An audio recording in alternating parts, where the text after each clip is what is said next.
કબીરદાસ ભક્તિ આંદોલનના સંત કવિ. ભક્તિ આંદોલનના એક મહત્વના સંત કવિ તરીકે ઓળખાય છે.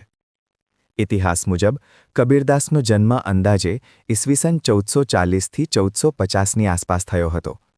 કેટલાક સ્ત્રોતોમાં 1398નો ઉલ્લેખ પણ મળે છે, પરંતુ સામાન્ય રીતે 1440 આસપાસનો સમય સ્વીકારવામાં આવે છે. કબીરદાસનો જન્મ લહરતારા, વારાણસી નજીક થયો હતો. ઘણા ઇતિહાસકારોના મત અનુસાર તેમનો જન્મ એક મુસ્લિમ જુલાહા એટલે કે વણકર પરિવારમાં થયો હતો.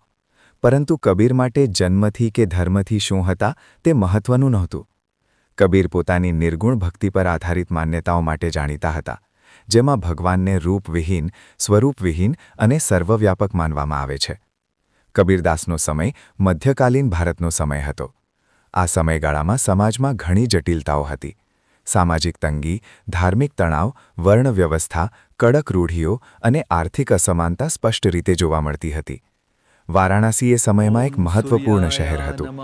તે સમયે ત્યાં હિન્દુ અને મુસ્લિમ બંને સમુદાયના લોકો સાથે રહેતા હતા. ઘણા મુસ્લિમ શ્રમિકો, મોટા વ્યાપારીઓ અને અન્ય સમુદાયો ગંગાના કાંઠે વસતા હતા.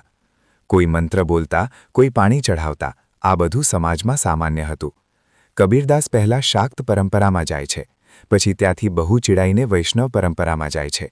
એમાં પણ નાથ સંપ્રદાયનો પ્રભાવ તેમના વિચારોમાં જોવા મળે છે. પરંતુ આ બધાની વચ્ચે પણ કબીરને આત્મિક જિજ્ઞાસાનો સાચો સંતોષ મળતો નહોતો, અને ત્યાર પછી તેમણે રામાનંદ સ્વામી વિશે સાંભળ્યું.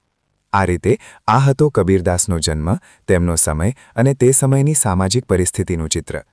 આગળના વિડીયોમાં આપણે જાણશું કબીરદાસ અને રામાનંદ સ્વામીનો સંબંધ અને કબીરના વિચારોએ કેવી રીતે આકાર લીધો.